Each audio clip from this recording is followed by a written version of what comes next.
Ciao, sono Federica Gif e sul mio blog consiglio ricette gustose e salutari con un occhio puntato alla sostenibilità. Quando posso mi oriento sul cibo biologico, ma molto spesso mi capita di sentirmi dire c'è crisi e il cibo sano è troppo costoso. Per questo a volte si tende a fare brusche virate sul cibo pronto e industrialmente raffinato. Basare la propria alimentazione prevalentemente su cibo vegetale piuttosto che quello animale ha un impatto più basso sull'ambiente e può essere anche molto economico. Ci si può orientare su tutti i cereali, meglio se integrali, i legumi, frutta di stagione, verdura e poi ci sono le noci, i semi, pesce da pesca sostenibile, meglio se di piccola taglia, l'olio extravergine d'oliva, uova da galline felici. Sono tutti alimenti che entrano a pieno diritto nella nostra piramide della dieta mediterranea. Ho ideato per voi 2 menù sperando che vi siano di ispirazione, che si basano su ingredienti naturali, di sostanza e facili da reperire. Piatti semplici, gustosi e sani senza mettere da parte il gusto. Ed ora alcuni piatti che ho pensato per voi. Menù primo giorno, colazione. Il porridge è una zuppa calda di avena, è un'istituzione nei paesi anglosassoni, ma da qualche anno si è fatto strada anche sulle nostre tavole.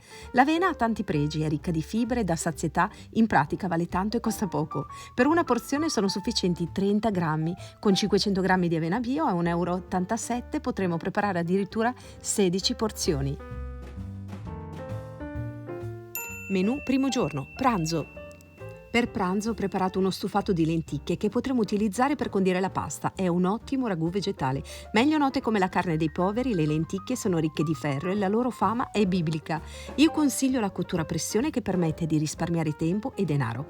Anche la pasta è super economica, io l'ho scelta integrale. Cereali e legumi abbracciano l'olio extravergine d'oliva per un piatto all'insegna della mediterraneità. Menù primo giorno, cena.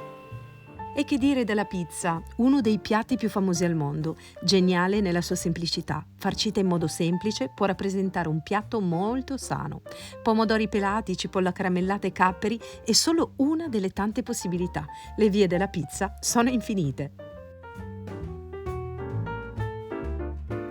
Ricca di carboidrati, è ottima se abbinata a una fonte proteica. Io l'ho accompagnata a una porzione di lenticchie e a un'insalata verde.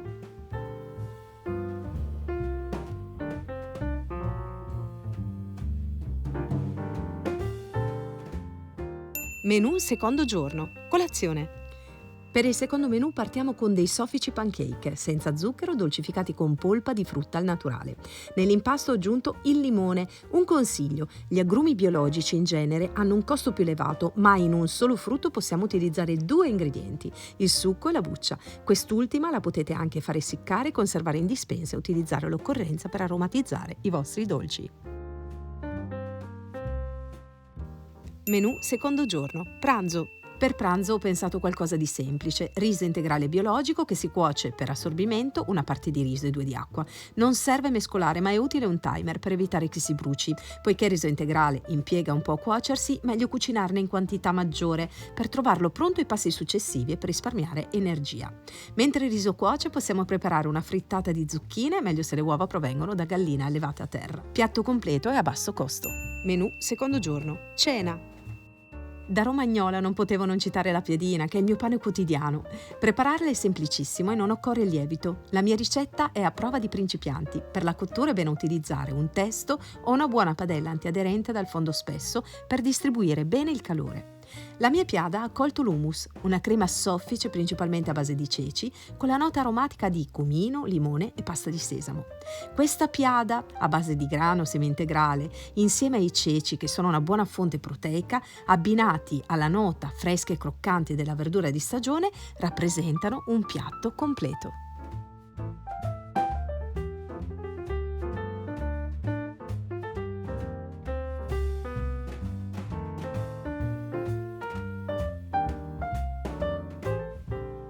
Con pochi ingredienti ho messo in tavola 2 menù sostenibili ed economici, colazione, pranzo, cena, per un nucleo di 4 persone. Mi sono avanzate diverse cose, tra cui 180 grammi di pasta che potrei utilizzare per arricchire una minestra di verdure. Sono rimasti ceci che potranno essere la base per dei burger vegetali, ad esempio, uniti al riso avanzato. O i fiocchi d'avena, utili anche per addensare impasti di polpette o zuppe. Ci tengo inoltre a sottolineare che con 1 chilo di farina semi-integrale al costo di 1,20 € sono riuscita a mettere in tavola pizza, grappiada e pancake per 4 persone. Vi ricordo che i legumi secchi sono più economici di quelli in barattolo, ma se optate per questi ultimi ricordate di dare almeno una seconda possibilità ai vasetti di vetro, che sono ideali per conservare il cibo in dispensa e gli avanzi in frigo. In termini di risparmio e sostenibilità è meglio preferire frutta e verdura di stagione, priva di imballaggi di plastica, possibilmente a chilometro zero. Frutta tropicale, meglio se occasionalmente, ed eventualmente è consigliabile orientarsi sul mercato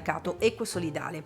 Oggi ci sono anche delle colture di frutta tropicale nel sud Italia. Ma quanto avrò speso per tutti questi ingredienti? 19,25 euro. Sì, avete capito bene. Quindi colazione, pranzo e cena al costo di 2,50 euro circa a persona al giorno. Da questa spesa fatta al supermercato non ho utilizzato la polenta, un barattolo di pelati, qualche frutto e verdura, insomma forse potrei andare avanti anche con un terzo o quarto menù. Quindi risparmiare e mangiare sano, sostenibile e con gusto è assolutamente una sfida possibile.